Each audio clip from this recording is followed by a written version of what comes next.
cette vidéo elle est un peu spéciale parce que c'est la toute première restauration qu'on verra dans la chaîne. Et on va restaurer une E46 330 Ci, le M54 B30, le 6 cylindres 3 litres de chez BMW, une très belle voiture. Personnellement j'adore la E46 et je pensais pas en acheter une.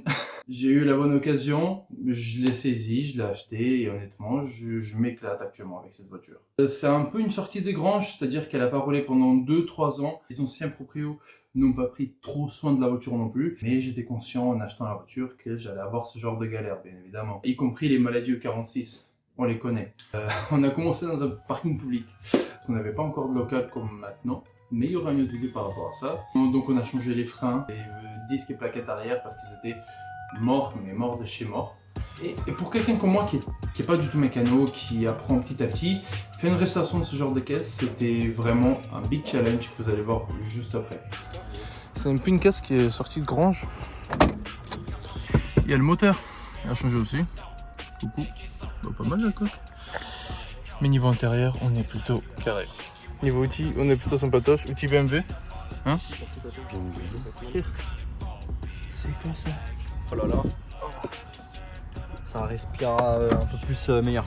Là, les nouveaux disques, ils sont plutôt sympatoches. Comparé aux anciens, bien sûr. La prochaine commande, ça va être ces petits joints. Le joint ici, là. C'est fermé. Le mécanisme de cette vitre a été changé. Le moteur était bon, c'était juste le mécanisme qui déconnait. Cette portière, je vais essayer de mettre un coup de polish, voir si je peux récupérer un peu la couleur. Il y a l'aile ici qui déconne un peu. Et il y a le pare-choc. Ouais, on va vendre la Tipper. Le pare-choc, c'est quasiment sûr à faire. Et les phares, je vais mettre un coup de polish. Ah ouais. 5 points, hein. 5 points.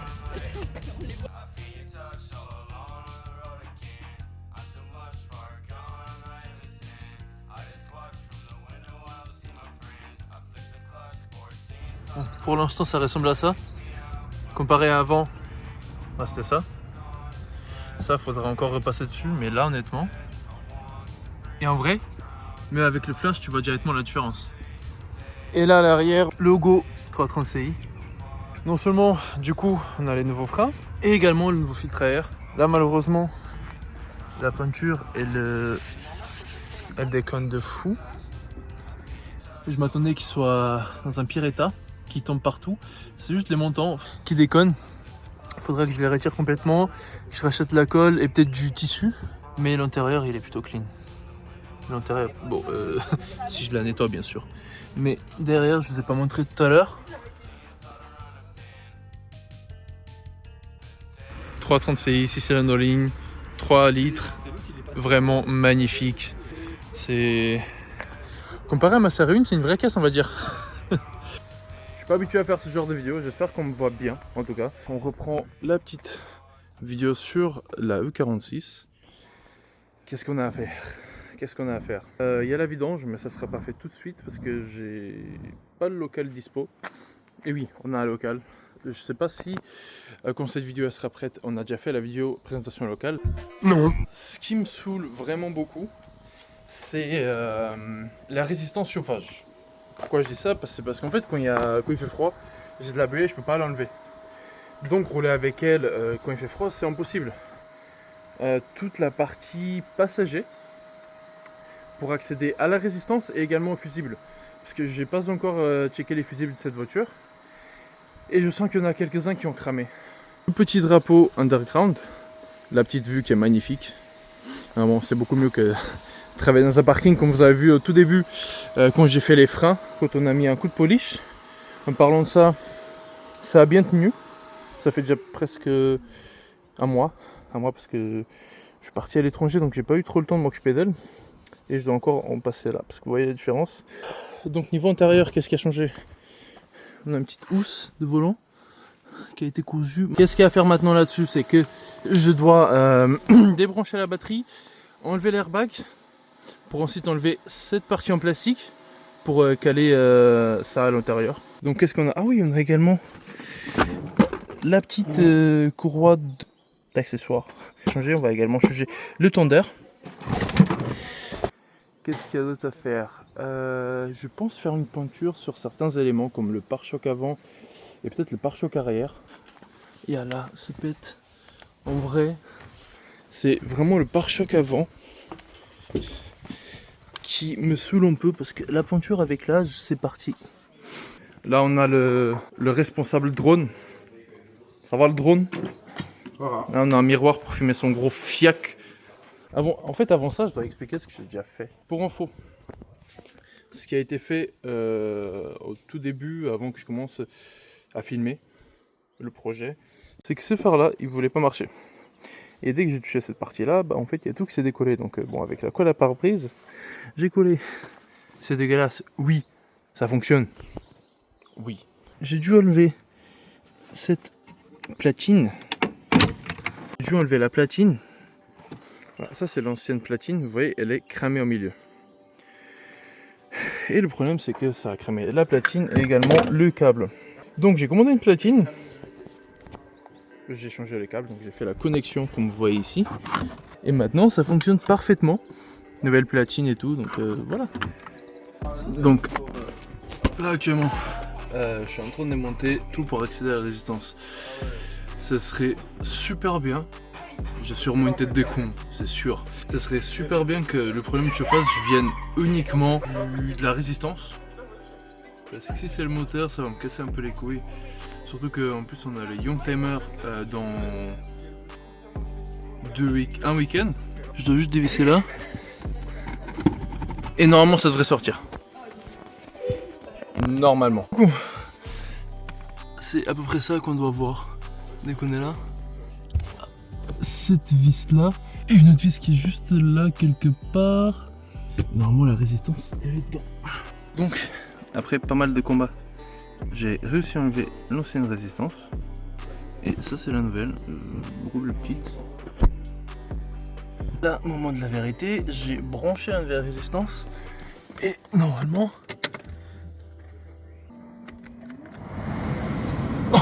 Oh Putain! Enfin! Putain! Ce qui manque maintenant c'est voir le fusible. Donc il faisait bel et bien la gueule, vous voyez il est coupé au milieu. Et on a mis le nouveau. J'espère que ça soit le turbo. Hein. Voilà, du coup, j'ai changé le fusible. Et on voit directement la différence, c'est que dans les deux côtés, il y en a. On dirait que je fais un tuto, je suis pas du tout un pro, mais... Donc, le plan aujourd'hui, c'est repeindre ça, pour que ça soit plus propre. J'ai acheté la bombe. Vu que c'est du vieux plastique, j'ai pas trop envie de tenter le diable. Donc, ce qu'on va faire, c'est qu'on va tout protéger autour. Et peindre. Et ici, je vais essayer de passer du coup le coup de polish que je parlais. Je dois avoir une tête de con. Hein. On aide le poteau à faire son genre de culasse sur la 335D. Faut que la caisse soit prête pour le Youngtimers. Donc ouais. Normalement elle le sera. Mais on va voir. Ce côté il n'est pas cassé, comme je disais. On va aller l'enlever. Et le plan aussi, c'est de repeindre l'étrier. Hein, on va pas faire rouge comme les kékés. Culotté vu que sur ma série 1 c'est rouge. On va faire du bleu je pense.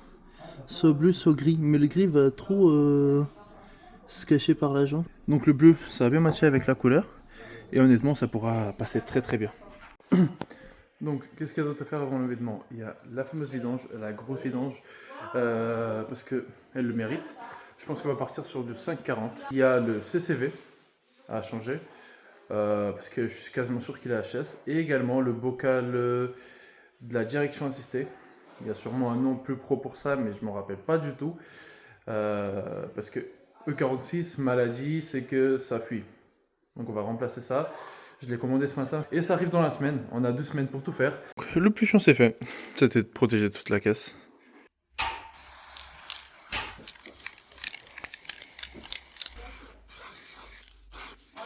Maintenant on passe à l'autre. J'avoue que c'est un peu compliqué avec le téléphone. Propre. Ah, j'ai un petit défaut là-bas, on va réparer ça. Donc, là actuellement c'est déjà du noir, c'est bien. On voit à quelques endroits, oui, c'est dégueulasse. Mais c'est déjà pas mal. En vrai, c'est mieux qu'avant, bien mieux qu'avant. Bon, aujourd'hui je m'apprêtais à faire le rétro parce qu'il est sale. Et ça rajoute vraiment une mauvaise gueule à la caisse. Mais j'ai eu un petit souci. Pour info, il y a également le poteau de la Celica qui taffe dessus. C'est quoi le petit souci? C'est que de base, ça devrait pas se décoller. Hein.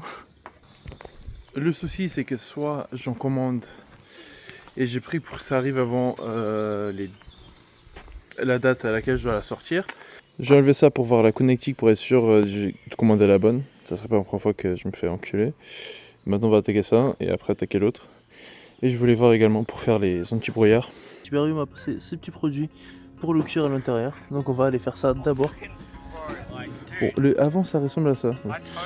Je dois nettoyer ça, oui. Oui, je sais. Bof. Donc voilà le rendu final. Malheureusement j'ai plus de produits donc il va falloir que j'en commande. Mais comparé au tout début, là je vais laisser sécher, ça va un peu encore changer la couleur. Mais après je mettrai un petit vernis sur le cuir et honnêtement, magnifique.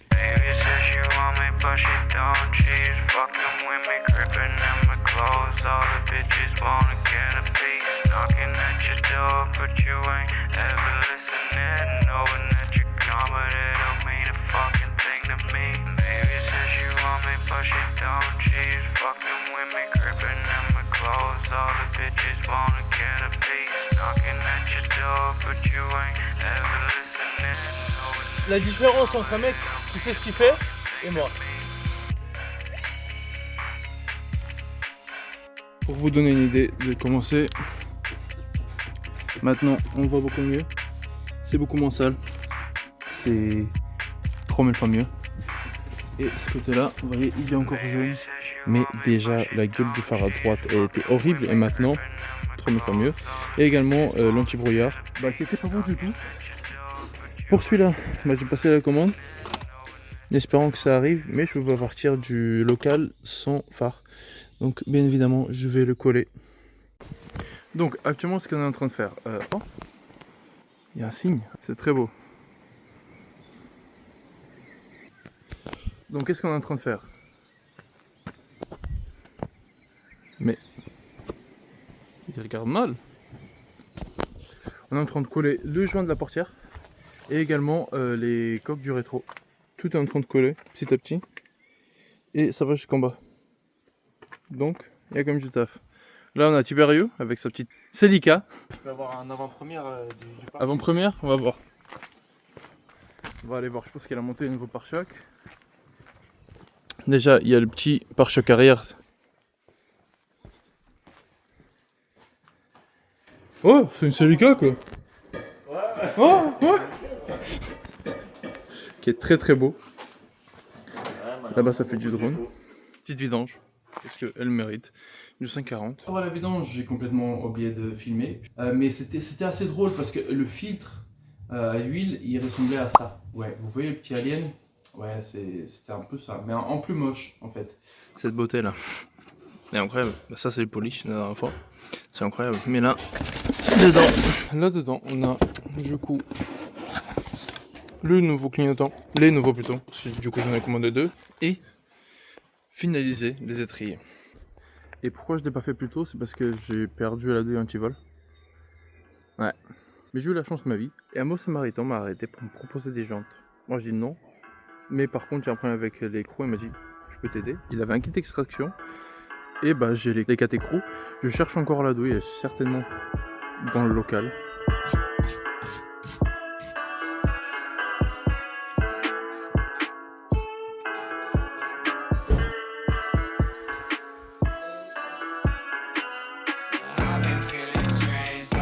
Là on va s'attaquer au dernier étrier. Et après ça sera officiellement fini les étriers.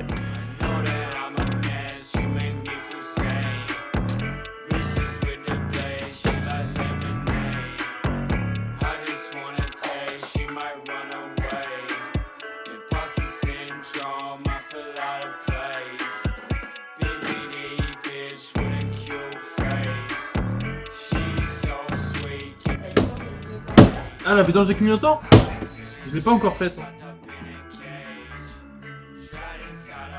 Donc après 3 heures, juste pour remettre 2 clignotants, on a réussi. Base, joint d'étanchété, et ton voilà. Joint de cache-cul de tir.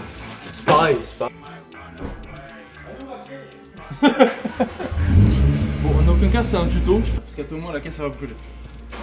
Ici, là. Mais c'est ça que tu filmais tout à l'heure? Bobine. connaissais pas encore aussi. Ah, samedi, je crois que je vais être là. Ça fait POC. Ça va, ils sont pas collés. Hein. Il se passe quoi? Pourquoi t'en es fait ça? On fait un swap moteur. Mon moteur actuellement il est comme ça. Oh. Olé. Il plane. Là pour enlever la mission, elle veut pas. Pas BMW.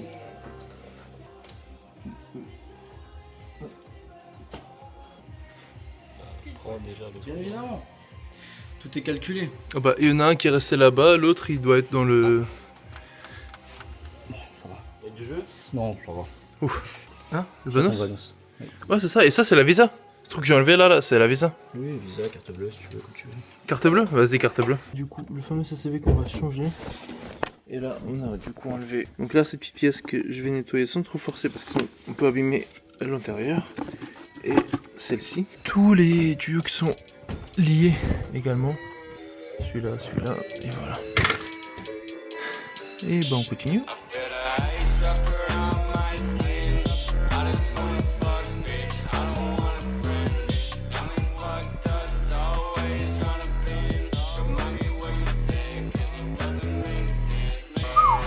Un autre. On a les schémas complets pour pas perdre des vis. Tout à l'heure j'ai dit visa mais c'est visa. Je suis con. Il y a encore cette vis qui a perdu quelque part. Et là on peut enfin enlever le CCV. Et voilà.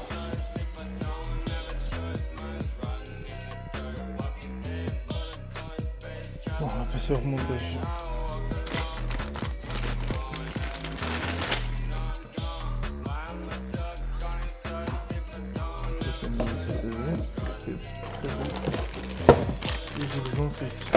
Celui-là il paraît que c'est l'enfer pour le mettre. Unboxing en live. Voilà ce que j'avais besoin. Maintenant que le nouveau CCV il est déjà installé, il est là, les tuyaux ils sont tous déjà remis, les nouveaux tuyaux bien sûr. On va remonter tout ça.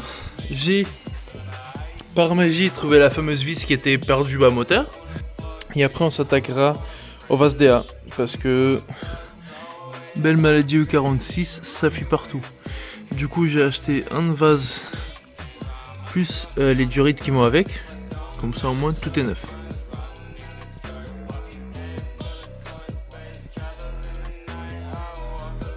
Donc bien évidemment j'ai fait pas mal de quêtes parce que ça met trop de temps à tout remettre en place. Mais du coup le boîtier électrique il est déjà vissé. L'admission d'air aussi, ça aussi j'ai oublié le nom. Maintenant on va faire la DISA. Ça aussi c'est déjà mis en place. Également avec la durite qui vient du CCV. Mais oui, en gros le CCV c'est pas très compliqué à faire. Le seul problème on va dire c'est de tout remettre à la place. C'est-à-dire tout revisser. Surtout qu'il y a des vis qui sont très bien cachées comme là derrière. Là en dessous. Et du coup les durites du CCV c'est les remettre en place. C'est très galère aussi. Parce que encore une fois, faut aller là en dessous pour les remettre. Mettre vos vis, comme ça vous les perdez pas et vous savez un peu le schéma à suivre. Ça c'est une jauge, hein. Merci, hein. Je viens de me rendre compte que ça s'appelle juste jauge. J'avais complètement oublié le nom donc j'ai mis niveau d'huile. Là on va prendre cette vis là qui nous manque. Et on va aller la visser là. Le dernier c'est là qu'on va le connecter. Bon c'est là qu'on va le connecter en gros. Et on comme ça on part sur une bonne base avec des durites saines. J'étais en train de vous dire c'était cette durite qui a été changée. C'est du 6 mm pour éviter qu'il y ait des problèmes. On va s'attaquer à ça parce que vous connaissez très bien la maladie E46, c'est que il y en a beaucoup. Mais cette maladie ça fait que le bocal DA il fuit. Prêt tout rangé, voilà le fameux kit. Le bocal. La fameuse durite qui va jusqu'en bas. Et celle qui est juste en haut, donc très simple à changer. Le poteau continue sa silica. Et voilà. Hein. Donc là, nous avons une des durites du bocal DA qu'on va enlever. J'ai déjà préparé les seaux parce qu'il y a tout qui va tomber. Et je fais bien de changer parce qu'il y a bel et bien une fuite là-dessus également. Parce que je vois beaucoup de gens juste changer le bocal, mais moi je préfère tout changer. Donc j'ai pris le kit exprès. Comme ça au moins tout est neuf. Là j'ai quand même évité de me prendre une douche dans la gueule. Mais pendant que tout est en train de couler, même si je pense que c'est déjà quasiment tout prêt. Enfin, tout vide, je veux dire. Quand même, cette autre durite à enlever. Bon, j'ai déjà essayé de protéger ici. J'ai protégé l'alternateur du mieux que je peux. La protéger là en dessous aussi. Mais normalement, j'ai juste enlevé cette durite là. Et si je la tire vers le haut, je devrais pas avoir des problèmes. Voilà, du coup, ce qu'on voyait pas sans enlever le bocal, c'est tout ça. C'est bien sale. Ouais. Donc, maintenant que tout est enlevé, juste bordel partout. Vu que c'est fragile, normalement c'était censé être facile à enlever. Mais vu que c'est assez vieux et fragile, il y a certaines pièces qui voulaient vraiment pas sortir, donc j'ai dû forcer. Et en forçant, j'ai réussi à enlever. Hein. Là, on a le nouveau couvre-culasse, parce que l'autre, il était fissuré. Donc j'ai dû en commander un nouveau, c'était de là où ça venait la fuite, parce que le joint était plutôt en bon état. Il me semble qu'il y avait bien un kit joint là-dessus. Et c'est le cas, il y a un kit joint. Il faut prendre toutes les vis, changer ce joint qui va avec et mettre le nouveau joint qui est là. Et je vais m'amuser à faire ça.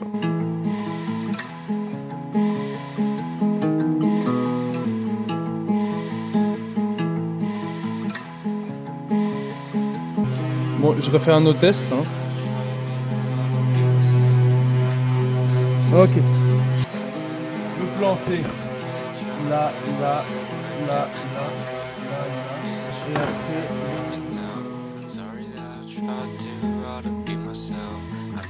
I'm sick, I really need some help. I've been trying to get a job, but it didn't work out. I've been feeling like a bitch, you know that I'm fucking.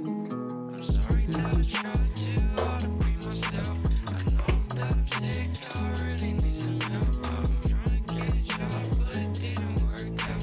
I've been feeling like a bitch, you know that I'm fucking down. I'm sorry that I tried too hard to be myself. I know that I'm sick, I really need some help.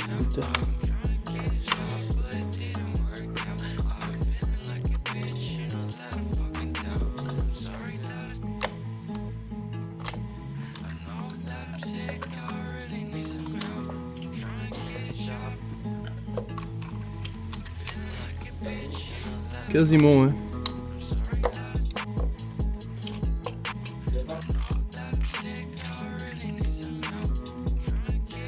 Tout est remonté. On va démarrer la caisse.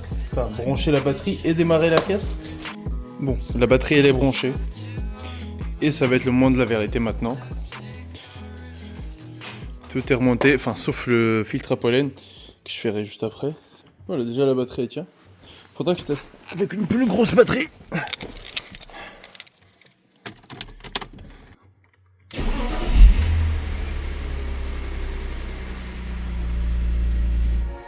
Le petit bracelet BFD. Ouais, je me suis dit, je laisse, dès que ça coupe tout seul, j'aurai la chance.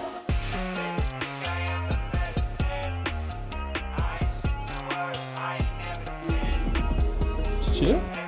On va changer la courroie d'accessoires, les deux, et celle de la clim. Ça bouge un peu, hein. Juste pour la prévention, mais en vrai elle était bien. Elles sont bien plutôt. C'est la même, on est bon. Vas-y. Non. Vas-y.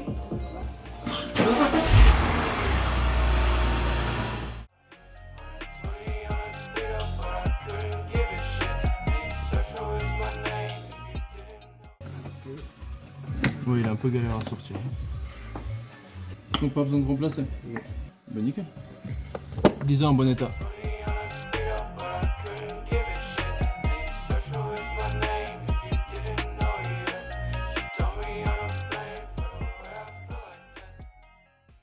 La restauration n'est pas encore finie. Même si je suis sûr et certain qu'on a déjà fait le plus gros, c'est-à-dire restaurer tout ce qui était composants importants, il manque encore l'intérieur. Et quand je dis intérieur, je veux dire les montants, le petit volant que du coup j'ai pas encore mis ça dedans, mais de toute façon je dois aller chez BMW pour le rappel airbag. Entre autres, comme par exemple restaurer un peu le cuir des sièges. Il manque encore quelques joints par-ci par-là. Par exemple le joint du pare-brise, je dois en commander, mais de toute façon je le commanderai directement chez BMW quand j'irai pour les airbags. Et également ce petit moteur là, parce que bon, c'est stylé avoir un toit ouvrant, mais quoi il fonctionne quoi. Parce que voilà quoi. Je peux vous assurer que la caisse que j'ai achetée il y a quelques mois et celle-ci, c'est pas du tout la même. Niveau puissance, niveau réaction, la caisse est totalement différente et c'est ça qui me rend plutôt heureux. C'est-à-dire que moi, sans aucune expérience dans la restauration automobile, juste passionné, certes avec l'aide de pas mal d'amis que je remercie énormément d'avoir été là pour ce projet, faire revivre cette voiture, je suis vraiment très très fier de ce que j'ai fait. Mais comme j'ai dit, c'est pas encore fini. Comme par exemple peindre le capot parce que la dernière fois que je suis parti la laver, le vernis a sauté. Je m'attendais pas du tout à ça, mais bon, c'est un truc de plus. Et il y a également le pare-choc à repeindre parce que le vernis a sauté aussi. De base, il y avait l'aile gauche aussi à repeindre, comme vous avez vu en tout début de vidéo. Une fois que j'ai fini les courroies, j'ai ramené la voiture chez moi pour la conduire. Et quelqu'un m'est rentré dedans, je ne sais pas qui, mais de toute façon, j'ai envoyé la voiture chez le carrossier. Il m'a restauré ça et maintenant c'est très très beau. Et honnêtement, j'étais encore plus content quand je l'ai passé à la valise et elle n'avait rien de méchant. Sauf le petit thermostat température extérieure. Mais sinon, elle m'annonce qu'il fait moins 40 degrés. Étonné qu'il fait 27 degrés. Par rapport à la peinture, j'ai zéro expérience. Zéro expérience. Donc on va voir comment on va s'en sortir. Mais ouais, c'est la passion auto. Hein. Restaurer une voiture, c'est passer du temps avec soi-même, s'énerver avec soi-même et s'énerver un peu avec la voiture aussi. Mais à la fin, et je vous assure, si vous essayez de faire ça, vous allez être très fiers de vous. Même si vous n'avez pas réussi ou vous n'allez pas réussir, même si vous n'allez pas terminer le projet de restauration, déjà le fait de vouloir le faire, ça montre énormément de courage et je vous invite à essayer. Si vous avez des conseils à me donner, n'hésitez pas à le dire dans les commentaires, ça aide énormément. Le but c'est vraiment de la restaurer au max et avoir un peu une caisse vintage. Voilà, pour l'instant. D'autres projets arriveront plus tard, mais d'abord, finir la E46.